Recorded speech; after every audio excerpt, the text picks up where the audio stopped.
For the past 300 years, history has repeatedly shown a recurring pattern. Any nation that controls a certain resource with strategic value will become a superpower. It is the ability to control a strategic resource, not just access to it, but to have actual control. The power to decide who can access the resource and who is excluded. The ability to bring an opponent's economy to a halt with just a single cut in supply. And the strength to impose your conditions on other nations, even on the global order. 4 times in modern history, a country or a group of countries has gained exclusive control over the core resources of civilization. And each time, they became the dominant power on Earth.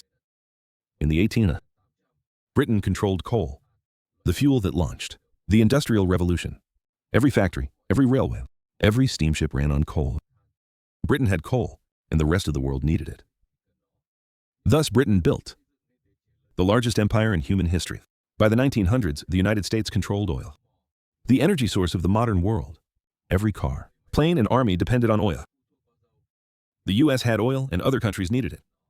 And the U.S. became the world's sole superpower. In the 1970s, Saudi Arabia and OPEC controlled oil prices. They did not have total production monopoly, but they had enough power to set prices. And they did it. Oil jumped from $3 a barrel to $40. Western economies staggered, while OPEC nations grew rich quickly, and the U.S., for the first time, felt dependence. By 2020, China controls rare earths, the group of 17 metals powering all modern technology, from phones, computers, electric cars, missiles to fighter jets. China not only mines them, but also controls up to 90% of global refining capacity. Without rare earths, the modern world would stop functioning. This is the story of how strategic resource monopolies create superpowers, how Britain used coal to dominate, how the U.S. used oil to control, and how Saudi Arabia used oil to make the world submit. And this is how China is using rare earths to shape the future. A familiar pattern repeats across all eras. Discovery, development, formation of monopoly, creating dependence, leveraging power, and eventually collapse. 6 stages, 4 historical precedents. And now, we are at the 5th stage of this cycle. With China, the monopoly is established. The whole world falls into dependence, with almost no way out. But before diving deeper into this repeating pattern, we must understand what a monopoly truly is. For a strategic resource, it is not just owning the resource, but having absolute control over how it is extracted and distributed. These two concepts are completely different. A strategic resource must have 3 characteristics. First, it must be essential. Something that, if missing, the entire modern civilization cannot function. In the 1800s, coal was vital. Without coal, there would be no industrial revolution, no factories, no trains, no ships, and no energy to run society. By the 20th century, oil became an irreplaceable factor. Without oil, there would be no cars, no airplanes, no tanks, and no modern economy could truly form properly. First, today rare earths play an essential role. Without rare earths, there would be no smartphones, no computers, no electric cars, no wind turbines, and advanced weapons could not be produced. Second, they are irreplaceable.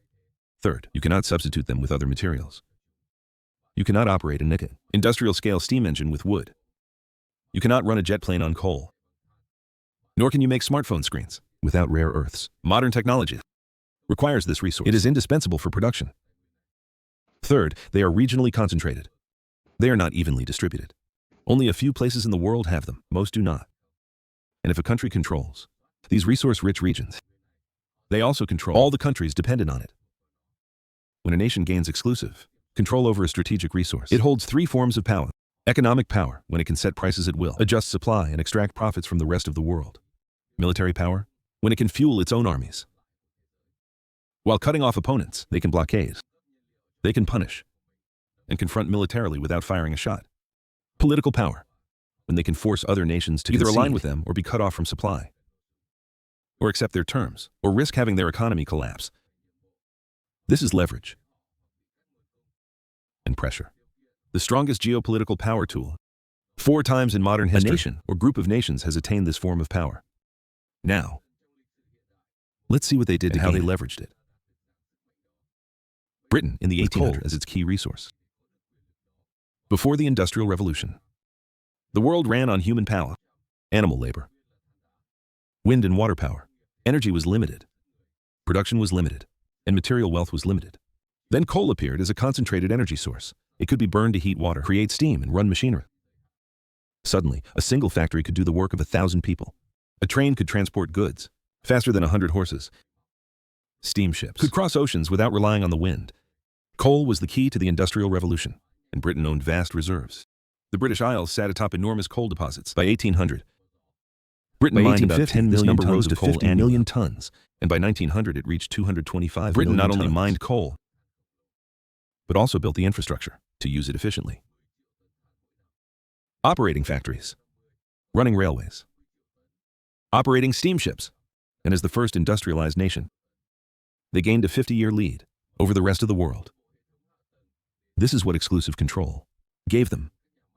Economic power, how their factories produced goods at lower costs than any other nation. Their railways transported goods faster than any other trains. Their ships controlled global trade routes. By 1850, Britain produced over half of the world's coal and textiles. They became the workshop of the world. Militarily, the British Navy transitioned from sailing ships. By 1850, Britain produced more than half of the world's coal, iron, and textiles, becoming the workshop of the world. Militarily, the Royal Navy transitioned from sailing ships to steam-powered vessels. Coal-powered warships were faster, more stable, and no longer dependent on wind. By 1880, the Royal Navy had over 300 coal-powered warships, becoming the largest and most modern navy ever built, and all of them ran on British coal. Politically, Britain controlled not only coal production, but also the coal supply routes, with coaling stations at Gibraltar, Egypt, India, Singapore, and South Africa. Any country wishing to expand its naval power needed coal, and Britain controlled the coal-producing regions. This was leverage. By 1900, Britain governed 25% of the world's land area, with 400 million people, becoming the largest empire in human history, all built on coal. Controlling just one strategic resource gave Britain a century of dominance. But every monopoly eventually ends. Other nations began discovering coal. Germany industrialized, the US industrialized. And by 1940, Britain's monopoly was broken. The British Empire lasted another 40 years. But its foundation began to crack, because the strategic resource of the 18th century was no longer the strategic resource of the 19th century. Coal was gradually replaced by oil. At the beginning of the 20th century, the US entered the oil era. In 1850, Edwin Drake drilled the first commercial oil well in Pennsylvania. At that time, oil was mainly used for kerosene lamps, replacing whale oil. It had no strategic significance yet. Then the internal combustion engine was invented. From then on, oil was no longer just for lighting. It became fuel. Cars ran on gasoline, trucks on diesel. Ships transitioned from coal to oil. By the 1920s, oil became indispensable, and the US had abundant reserves. The first large oil fields appeared in Pennsylvania, then Texas, followed by Oklahoma and California. By 1920, the US produced 60% of the world's oil, abundant reserves, low extraction costs, and a huge domestic market. The US did not just produce oil. They built the entire supporting infrastructure: refineries, pipelines, gas stations, highways, suburban communities. The entire US economy was designed around cheap, abundant oil. Then World War II broke out. Oil became a strategic resource, deciding victory or defeat. Germany needed oil and attacked the Caucasus to seize supplies. They failed. Japan also needed oil. The US imposed an embargo. This triggered the attack on Pearl Harbor. Japan recklessly entered the war because they could not run their country without oil. And they failed. The Allies won World War II, partly because the US had abundant oil. The US had enough oil to run its own army, fuel the British Army, and supply the Soviet forces. Meanwhile, Germany and Japan were severely fuel depleted. By 1945, the US had proven the strategic value of oil and possessed more abundant than any other nation. After the war, the US produced nearly half of the world's oil. By mid-20th century, the US was like the Saudi Arabia of that era. Cheap gasoline, huge consumption, economic boom. And the entire US military. Cheap gasoline, massive consumption, economic boom, and the entire US military power ran on oil. By 1950, the US military was the largest oil consumer in the world. Tanks, planes, warships all ran on oil. The US had enough supply to maintain all that power. This is what an oil monopoly brought to the US. Immense economic power. Suburban communities, highways, cars common in every household. Cheap transportation. Cheap goods and a massive all built on the foundation of cheap oil. Militarily, the U.S. could project power anywhere on the planet. Carrier groups, strategic bombers, global base networks, all ran on oil. And the U.S. had the oil to sustain it all. Political dominance followed with the Bretton Woods system. And the dollar became the world's reserve currency. Why did the world accept it? Because the U.S. was rich. The U.S. had economic and military power. And both were based on abundant oil. By the late 1960s, the U.S. was the world's sole superpower, the richest nation on earth, with the strongest military, all built on oil wealth. But like Britain's coal monopoly, the U.S. oil monopoly could not last forever. By the 1990s, U.S. oil production peaked. The U.S. consumed more oil than it produced, creating a strategic vulnerability. At this point, Saudi Arabia and OPEC entered the game. The Organization of Petroleum Exporting Countries shaped the oil market. During the 1990s, at peak demand, the U.S. produced around 10 million barrels per day. 15 million barrels per day. The deficit had to be mostly from the Middle East. Saudi Arabia had enormous reserves, discovered in the 1930s. But production only surged in the 1950s and the 1960s. By 1970, the country produced 4 million barrels per day. Less than the U.S., but enough to influence. Saudi Arabia realized an important point. They didn't need to monopolize total production. They only needed enough to affect prices. In 1960, Saudi Arabia, Iran, Iraq, Kuwait, and Venezuela formed OPEC, the Organization of Petroleum Exporting Countries, a coalition controlling global supply and oil prices. Their goal was to control prices by controlling supply. And by 1970, they took action. In October 1973, the Yom Kippur War broke out. Israel faced Egypt and Syria. The U.S. supported Israel. OPEC, led by Saudi Arabia, responded with an oil embargo. They stopped selling oil to the U.S. and allies. Oil prices quadrupled, from $3 a barrel to $12. By 1979, after the Iranian Revolution, prices soared to $40 a barrel, throwing the U.S. economy into chaos. Long lines at gas stations, limited distribution, soaring inflation, rising unemployment, stock market crashes. This was the oil crisis. And it revealed a terrifying truth. The U.S. had become dependent, no longer in control of oil. And this is the leverage OPEC wielded. Economic power, as oil-producing nations, became wealthy virtually overnight. Saudi Arabia, from a desert kingdom, became one of the richest nations per capita. Billions of dollars flowed into OPEC countries. Then political power followed. The U.S. had to negotiate, sign agreements, commit to Saudi Arabia's security, in exchange for stable oil prices, per capita, globally. Thousands of billions of dollars flowed into OPEC countries. Then came political power. As the U.S. was forced to sit at the negotiation table, the U.S. had to sign agreements. The U.S. pledged to guarantee security for Saudi Arabia in exchange for stable oil stability. Prices. The U.S. got involved in Middle East conflicts to protect the oil supply. And the U.S. invaded Iraq twice, partly due to oil. OPEC didn't fully monopolize oil, but they had enough influence to set prices. And that was enough to change the world. The oil crisis left a clear lesson. Dependence on a strategic resource always carries risk. If someone controls what you need, they control you. And that lesson has never been more relevant. Because today, China controls the 21st century's strategic resources, rare earth elements with near total dependency. China in 2025. And the rare earth story. For the most part, most people have never even heard of these elements. Rare earths, but they are in the things you use every day. Rare earths include 17 metallic elements on the periodic table. Names like neodymium, dysprosium, lanthanum, europium, terbium. They have unique magnetic, luminescent, and electrochemical properties, and are essential components of modern technology. Neodymium makes magnets used in electric motors. Each electric car contains kilograms of neodymium. Each wind turbine uses hundreds of kilograms of dysprosium, which allows magnets to operate at high temperatures. Without it, motors overheat. Europium and terbium create red and green colors on screens. Every phone, laptop, and TV needs them. Lanthanum is in camera lenses and batteries. Cerium is used in car catalytic converters. Thulium appears in LED lights and laser systems. The list goes on. Without rare earths, you couldn't make smartphones, computers, electric cars, wind turbines, solar panels, MRI machines, fiber optics, or modern weapon systems. Fighter jets. The F-35 uses over 400 kilos of rare earths. Virginia-class submarines use tons. Precision-guided missiles need rare earth magnets to operate. Modern military forces cannot function without them, and China is controlling that supply. Here's how it happened. Rare earths aren't actually rare. They exist in significant amounts in the Earth's crust. The problem is that they are scattered in low concentrations and mixed with other elements.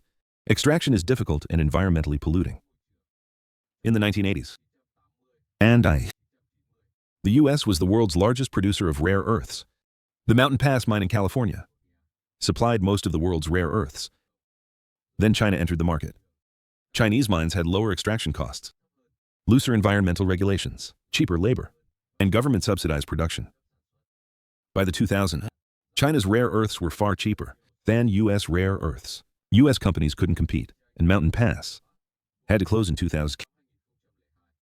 By 2010, China controlled 97% of global rare earth production. Today, China mines about 70% of rare earths and refines over 90%. And the key lies in refining. You can mine rare earth ore, but turning it into usable metal is a highly complex chemical process. It requires separating each element, refining it, and producing the exact compound needed for manufacturing. China built the entire infrastructure for this refining process. No other country could do it. The US, Europe, Japan, same story. And gradually, countries worldwide became dependent on that capability. China's rare earth refining. The US closed domestic refining capacity because buying from China was much cheaper. And now the US is trapped in that dependence. This is what China's monopoly gives them: economic power. China can set prices independently. In 2010, China temporarily restricted rare earth exports, causing prices to rise tenfold overnight. The world panicked. And China sent a very clear message. You need us, we don't need you. Military power. All advanced weapon systems require rare earths. The US military is fully dependent on supplies from China. If China cuts the supply, the US could not manufacture the F-35, could not produce missiles, and could not maintain its fleet. The Pentagon understands this very well. They see it as a strategic weakness, and currently there is no short-term solution. Political power. China can use rare earths as leverage. If you want rare earths, you must align with them. Do not punish them. Do not support Taiwan. Otherwise, they will cut supplies, and your economy will collapse. That is the power of a monopoly, and China holds that power. Look straight at this level of dependence. The US imports 80% of its rare earths from China. Europe imports over 90%. Japan is almost entirely dependent, and there is no substitute material. You cannot make electric car motors without neodymium. You cannot make smartphone screens without europium and terbium. Modern technology must use these exact elements. There are still other rare earth deposits worldwide. Australia, Canada, and the US all have reserves, but extraction takes years to develop. Refining plants take decades to build. Even if construction starts today, the rest of the world will still lag behind China by at least 10 years. Dependence persists. And China understands this very well. In 2019, during US-China trade tensions, Chinese state media publicly threatened to cut rare earth exports. The message was clear: China holds the leverage. The US needs rare earths more than China needs to export. And eventually the US had to back down. Now look at the entire pattern across 4 examples. Britain's coal, US oil, OPEC oil, and China's rare earths all follow the exact same 6 stages. Stage 1, resource discovery. This is when a material is recognized as a key factor for the next phase of fueling industrialization. Coal powers industry in the industrial era. Oil powers modern transportation and warfare. Rare earths power digital technology and green energy. At this stage, the resource is known, but it is not yet strategic. Stage 2, infrastructure building. A country starts developing extraction systems, refining, and using the resource at scale. Britain built coal mines, railways, and steam engines. The US built oil wells, refineries, and highway systems. China built rare earth mines and refining plants. This phase takes decades, requires massive investment, deep expertise, and long-term vision. The country that builds infrastructure first gains the advantage. Stage 3, monopoly formation. A country or group of countries controls most of the supply. It doesn't have to be 100, just enough to set prices and impose conditions. In the 1800s, Britain controlled over 50% of global coal production. The US controlled over 50% of oil. In the 1940s. In the 1940s and the 1950s, OPEC controlled over 40% of the world's oil. In the 1970s, today, China controls over 90% of the rare earth refining process. When a monopoly is established, dependence begins. Stage 4 is global dependence. the rest of the world begins to rely on the monopolists. Industries are built on the assumption that supply will always be available. Economies are designed around access to those resources. Military forces are also shaped by these resources. And there are no easy substitutes. Britain's rivals needed coal. America's rivals needed oil to build modern militaries. Today, the world needs rare earths to produce technology. At this stage, the monopolist holds maximum leverage. They can profit, impose conditions, and dominate geopolitics. Stage 5 is the exploitation of the monopoly. The monopolist begins sometimes strongly, sometimes subtly. Britain used coal advantage to maintain its empire. The U.S. used oil to maintain global leadership. OPEC used oil power to profit and force political concessions. China is using its rare earth advantage to advance their geopolitical goals, and that is where we stand today. China has the monopoly, the world depends, and they exploit that dependence. Stage 6 is the collapse of the monopoly. Sooner or later it will happen. Rivals will find alternatives. New resources are discovered. Technology changes, or the monopolist overreaches and provokes backlash. Britain's coal monopoly ended, and they are exploiting that very dependence. Stage 6 is the collapse of the monopoly. Sooner or later it will happen. Rivals will find alternative options. New resources are discovered. Technology changes, or the monopolist overreaches and provokes a backlash. Britain's coal monopoly ended when other nations industrialized and oil replaced coal. America's oil monopoly ended when production peaked and OPEC was formed. OPEC's leverage weakened as non-OPEC countries increased production and alternative sources were developed. China's rare earth monopoly will also end, but not soon, and it will certainly have many consequences. The world is currently in stage 5. China has the monopoly. The world depends, and China is exploiting that dependence. Let me point out the warning signs. The first warning sign is absolute dominance of the supply chain. China not only mines rare earths, but controls the entire process, from mining to refining, processing, and producing magnets and components. No other country has full control of this supply chain. The U.S. has restarted some rare earth mining. The Mountain Pass mine reopened, but the mine door still has to be sent to China for refining before the U.S. can buy it back as metal. This is not self-sufficiency.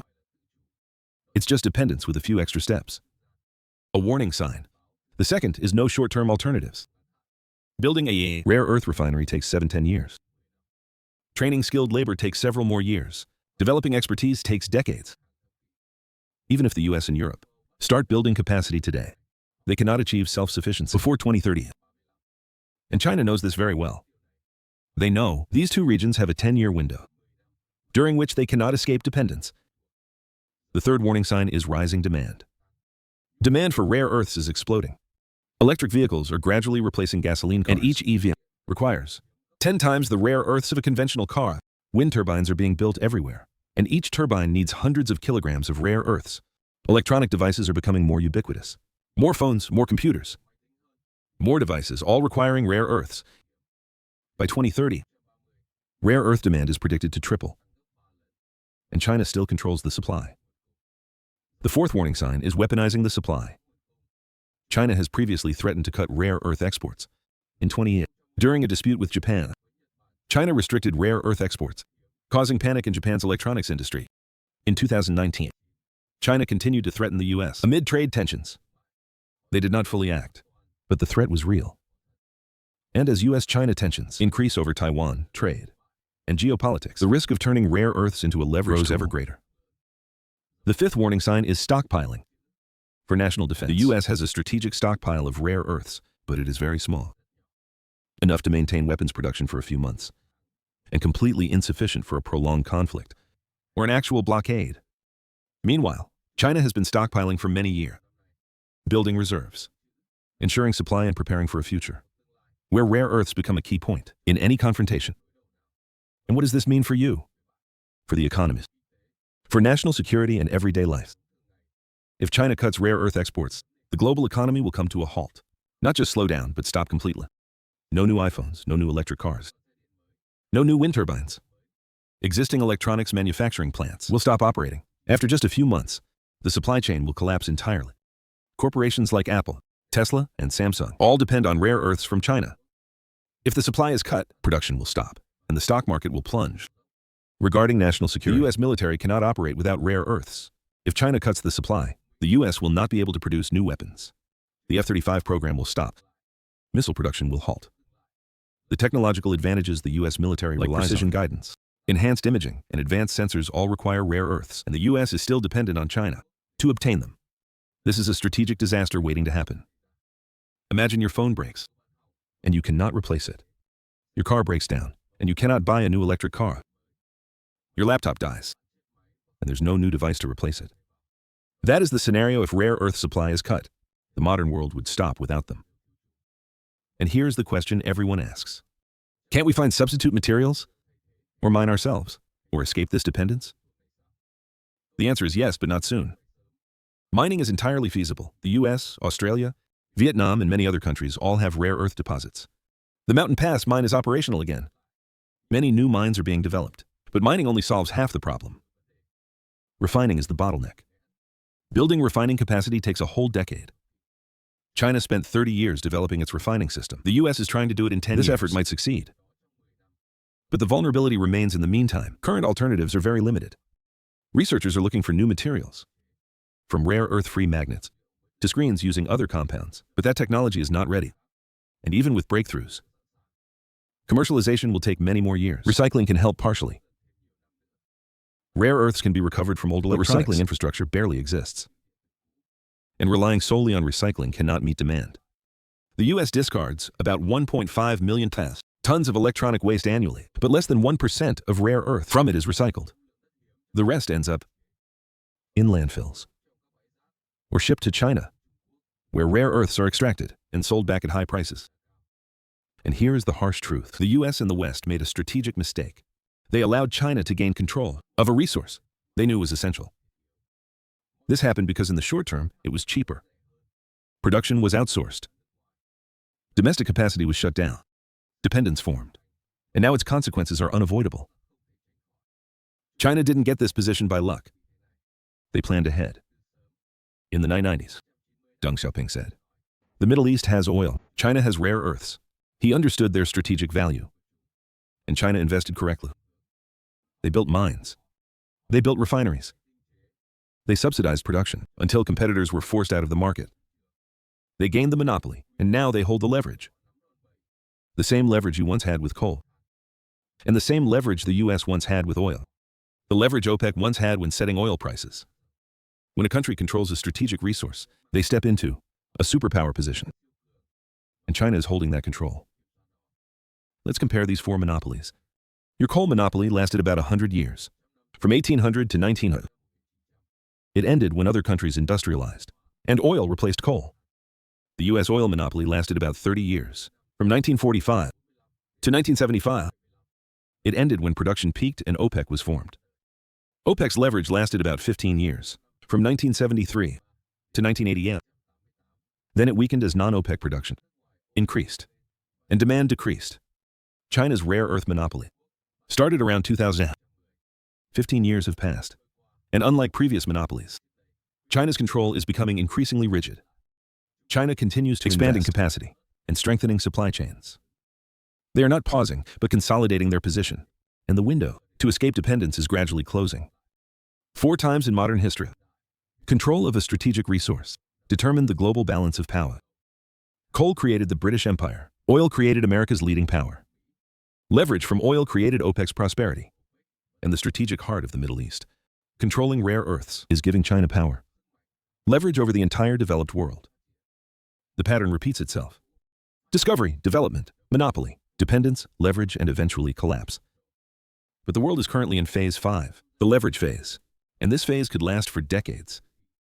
Meanwhile, China is controlling a resource that powers modern civilization.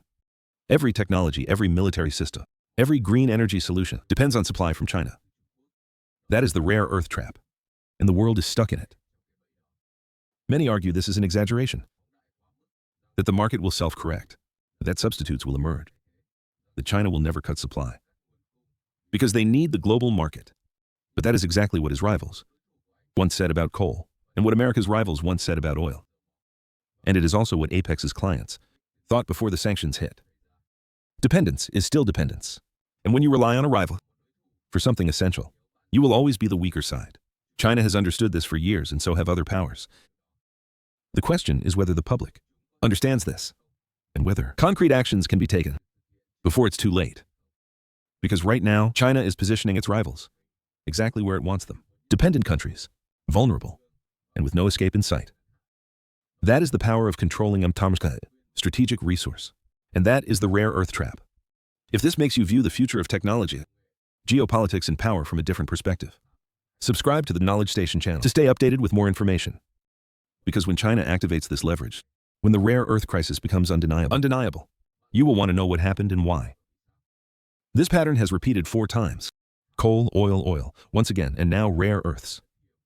And each time, control over resources determines who will lead the world.